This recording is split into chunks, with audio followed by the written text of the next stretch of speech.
We are billions strong, young minds on fire. Hello friends, welcome to our channel BIandDataScience.com, brought to you by Syskriti. Today we're starting an awesome series, How to 10x Your Productivity Using AI. This is part 1, and our mentor, Shri Prakash Sir, will explain what AI is.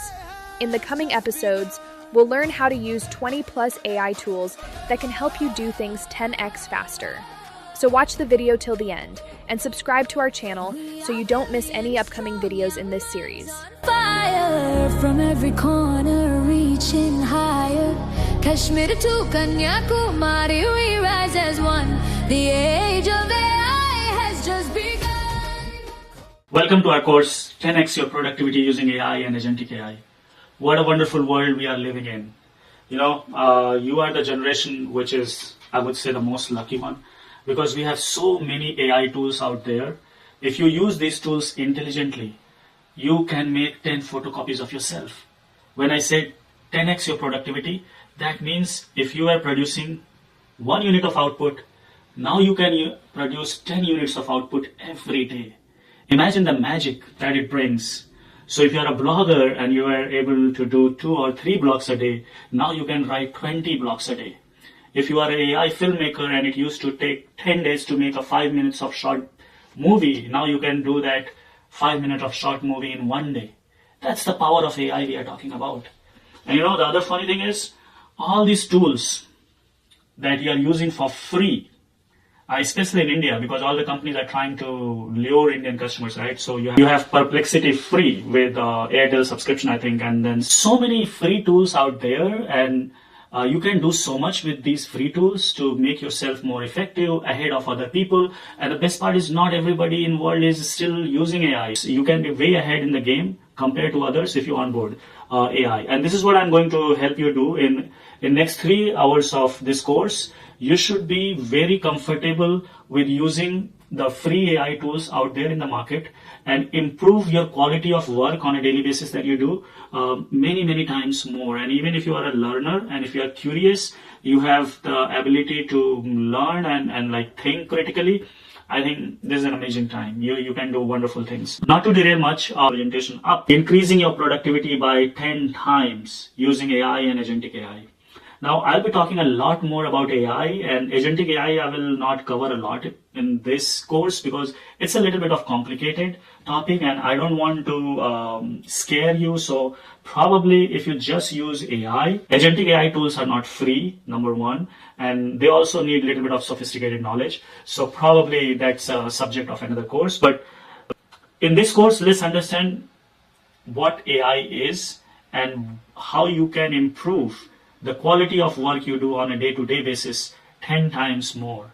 So it does not matter whether you are a professor, whether you are a student, whether you are an entrepreneur, whether you are a marketer, whether you are a working professional, a software engineer, a QA, developer, tester, does not matter. Whatever your field of specialization is, you can use AI in one way or other. It all depends on your creativity, and you should have fire in your belly to step ahead. So if you are laid back, relaxed, in your comfort zone, probably even if you go through this video, you see all these tools. If you don't use them, I don't think it will be a lot useful for you. So let's dive in. 10x your productivity with AI and Agentic AI system. Stay relevant, stay ahead. That's the whole focus of this course. You stay ahead compared to your friends, right? I want to give you very quickly an idea of what AI is, right? So what AI is any artificial intelligence. When we say AI or artificial intelligence, these are all electronic devices, mostly computers, which are capable of doing tasks which require human-like reasoning or human-like decision making. So if a person who is observing the output cannot tell whether it's done by human or it's done by a computer. So all those kind of capability is collectively called as artificial intelligence. For example, if you are writing an essay yourself or you write an essay using ChatGPT, it's very difficult for your teacher to tell who wrote it, right? Now, they can tell because there are some challenges with AI, and that's what we are going to learn in this video. Like, if you're using the AI tools, how do you use them more effectively?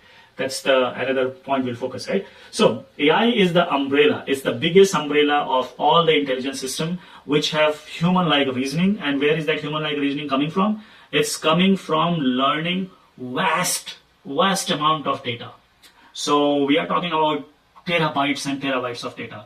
So think of, if you feed in all the knowledge that exists in this world, all the knowledge on the websites, in the public libraries, in the books, you scan all the books and you feed all that knowledge to computer, and then computer learns all the existing patterns in that knowledge, then it can generate answers to a lot of questions that we may not answer, right? Because we haven't seen all those knowledge books. We haven't read those many books, right?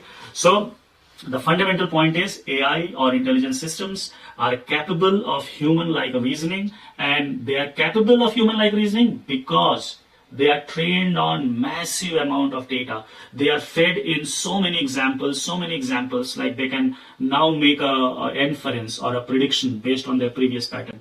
This is like, imagine a kid growing, right? When a kid is 1 year, 2 year old, and when the kid is just learning to speak, we teach kids like, this is mama, this is daddy, this is house, this is stranger, this is neighbor, right? You tell the kid. So what we are doing is we are feeding kid examples. And what the kid is doing, he's learning from those examples, and then very soon, in 6 months, 8 months, he's able to recognize all his friends, he's able to recognize all his relative. And now if an unknown person comes in, just by the facial expression, by the look of how the person is looking at the kid, he may make a prediction. He can make an inference of whether I have to go to this guy, I like this person or not, right? So these kind of intelligent decision making is very similar to how kids learn and grow. So AI also learn in a similar way, learning from examples, from the patterns in vast amount of data. Now, anything that you hear in today's world around the tools, most of the tools that we are using, they fall into the category of generative AI. And often you will also hear another term called large language model. Now, these are all very subset of AI. AI is a bigger umbrella. So we can make intelligence system even with less training and less data models. For example, a simple AI model can be, if I'm a shopkeeper and I sell, say, a product, say Colgate, and I keep on fluctuating the price. Sometimes I give offers, sometimes I don't give offer. And if I feed all this data in computer, and if I build an AI or a learning model, the model can tell me what price I should sell my product to get the most revenue. So if I tell the computer I want to make price X, it will tell me how many units can I sell. If I want to decrease the price, it will tell me how many more units can I sell. If I want to increase my price, it can tell me how many less units I'll be able to sell, right? So all those kind of intelligent decision making is also part of AI. And most of our data scientists, even today, our data scientists are doing they are building a lot of decision systems, which is AI, but it's not generative AI. So generative AI is a very small subset, as you can see in the picture. That's at the that's the smallest subset that you see here. Now, within artificial intelligence, there is a big component called machine learning. Now, machine learnings are algorithms that learn from lots and lots of data instead of learning rules. So one thing can be, I tell you all possible combination, you learn all possible combination, and that's how you make the decision. But for any combination that you haven't learned, you will not be able to make a decision. So you'll give an error message. That's what happened in our original programming languages, right? When we program for a logic, the program runs for everything that was taken care in the if-else statement or like in the logic, but anything where the program was not told the instruction, it will give an error like variable not found or instruction not found or like syntax. It will give you some kind of syntax error or logical error, right? Within machine learning, we do have two different kind of learning, supervised and unsupervised. I will not go in those details because here we are trying to focus more on just getting a generic understanding of AI and how to use AI tools to become more effective and productive in life, right? So a subset of machine learning is deep learning. Machine learning uses many different techniques. It uses statistical techniques, it uses mathematical techniques, and it also uses a technique. So it mimics human brain-like behavior, and the technique that imitates human brain-like behavior, more specifically called neural networks. All the models built on neural networks are part of deep learning. So deep learning is a subset of machine learning, which is using neural network to train and learn any complex problem. Mostly neural network is used to learn problems in area of speech, vision, and text. In all these three areas, we use neural network. And that's why you see generative AI, the entire generative AI umbrella falls within neural network framework, right? So generative AI is a subset of deep learning. And now, specifically, generative AI are models that are capable of producing or generating new text, new videos, or new images. So the word generative means it can generate original text ideas, video ideas, original image ideas from its prior learning. That's why it's called generative AI. There are other kind of deep learning model which are not generative in nature, but they still learning using neural network on a vast amount of data, like self-driving car. It doesn't generate anything, but it makes a lot of decision to move on the road. So it's not generating new information, but it's making a lot of decision based on the pattern it has learned where there is red light, when someone is coming in the way to slow down, when to speed up, right? All those decisions it's making based on the neural network learning. So it is a deep learning model, but not a generative AI model. Generative AI models are those models that are generating new content. This generation is possible because of a very particular model called large language model. So large language model or LLM, they are nothing but they are a subset of generative algorithms which are trained on large amount of text data. That's why it's called large language model. So it is trained on millions of books, knowledge you can imagine in mankind. It uses vast amount of language related data. So that's why and based on the pattern of all the words and combinations in which the words appear, this is able to kind of behave so intelligently such that you think like it is very knowledgeable, right? Because it is finding the patterns from different subject matters, different area of textbooks, and so on. The bigger umbrella of all intelligence systems.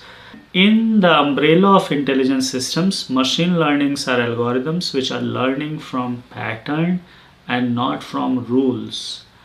And a part of machine learning that uses the neural network method of learning is called the deep learning. There are other methods like statistical methods, iterative methods, mathematical convergence method, right? There are many other methods of learning in machine learning.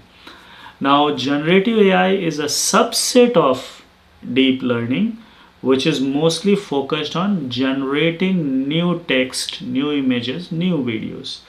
And how generative AI is able to do this? It is able to do this using a model that is trained on large amount of text data, language data, and those models are called LLM.